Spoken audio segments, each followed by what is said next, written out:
निर्णय किंवा त्यांनी जाहीर केला पुण्यामध्ये हे अपेक्षित नव्हतं. आत्तापर्यंत सांगीवांगे हा निर्णय येत होता, परंतु काल जे शिक्कामोर्तब झालं हा आपल्या शिवभूमी जन्मभूमीच्या दृष्टीनं अतिशय काळा दिवस आहे असं मी समजतो. कारण माझ्या दृष्टीने महत्त्व हे होतं की छत्रपतींच्या भूमीतून जाणारी ही रेल्वे जुन्नर आंबेगाव राजगुरुनगर ह्या तालुक्यातल्या शेतकऱ्यांच्या शेतीमालाचा प्रश्न होता. नाशिकवरून पुण्याला येणारा माणूस तासाभरात पुण्याला पोचणार होता आणि ही वाहतूक जास्त होती. जी आता पुणे शिर्डी नाशिक होती ही रेल्वे काय 5-6 तासाच्या आतमध्ये काय जाणार नाही, 4-5 तासाची ही आपलं 1 तासाची रेल्वे होती.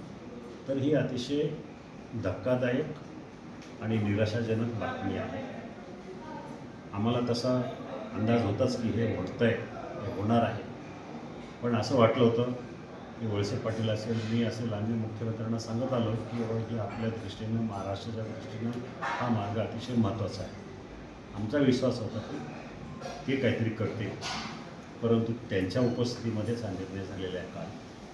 त्यामुळं आता पुढची दिशा माझी जी राहणार आहे की पहिलं दिल्लीला जाऊन तिथल्या अधिकाऱ्यांशी बोलावं लागेल की नक्की तुमची अडचण काय. जी अडचण त्यांनी सांगितली JMRTची ती अजिबात JMRTची अडचण नाही.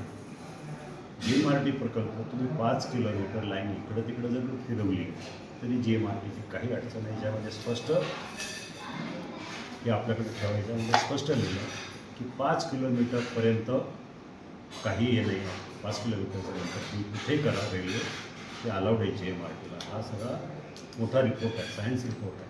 तर हे सगळं होत असताना तर दिल्लीला जाऊन बघावं की नक्की काय. काही लोक म्हणाले की बाबा शिर्डीच्या काही लोकांचा आग्रह आहे की तिकडनं व्हावी. हे याच्यावर मी बोलणं उचित नाही जोपर्यंत माहिती काढत अधिकृत माहिती काय आहे, का त्यांनी असं केलं. तर त्याच्यावरून आम्हाला माहिती काढल्यानंतर मग आपण पुढची दिशा ठरवू काय करायचं ते. किती लोकांचा प्रतिसाद कसा असणार आहे, बाकीचे लोकप्रतिनिधीसुद्धा आपल्याला विश्वासात घ्यावं लागणार आहे. सगळ्या आमदारांना एकत्र करावं लागणार आहे, जनतेला एकत्र करावं लागणार आहे. आम्ही आवाज उठवण्याच्या दृष्टीने कुठेतरी कमी पडतो हे नक्की. मंजूर मार्ग बदलला हे कुणाचं अपयश आहे? हे नवीन सांगायची गरज नाही, तुम्हाला सगळ्यांना माहिती आहे, सगळ्या जनतेला माहिती आहे. हा जुना जो रेल्वे मार्ग आहे तो 20 वर्ष आम्ही त्याच्यावर काम केलं.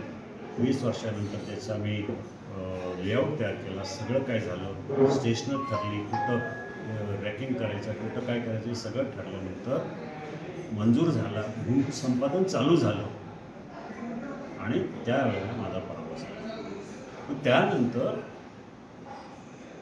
याच्यावर सकारात्मक फाईल इकडची तिकडं हल्लेली नाही. याचा अर्थ गेल्या 7 वर्षापासून खासदार म्हणून जे आपण मिरवत आहे ते फक्त सोशल मीडियावर भडक भाषणं, लोकसभेमध्ये लोकांना आकर्षित करणारी भाषणं, याच्या पलीकडं काही केलं नाही. ज्या प्रश्नावर खासदार निवडून आले, रेल्वेचा प्रश्न काही केलं नाही. हायवे ज्या प्रश्नावर तुम्ही निवडून आले 2019ला चाकणची ट्रॅफिकची त्याच्यावर काय केलं, काही केलं नाही. मी जी काम केलं माझ्या काळात त्याच्या व्यतिरिक्त एकही नॅशनल हायवेचा प्रकल्प मंजूर नाही. चाकणची ट्रॅफिक आहे तशीच आहे, कंपन्या जायला लागतात. म्हणजे तुम्ही रेल्वेसाठी काही केलं नाही, विमानतळासाठी काही केलं नाही. विमानतळाच्यासाठी सुद्धा इतके मोठ्या मोठ्या स्टोऱ्या सांगितल्या त्यांच्या प्रचार काळामध्ये. नंतर विमानतळही गेलं, सगळं केलं. तुम्ही केलं काय नक्की? माझ्यावर टीका करून निवडून येणं एवढंच काम तुम्हाला गेल्या 2 टर्मला जमलं, तुम्ही काहीच केलं नाही.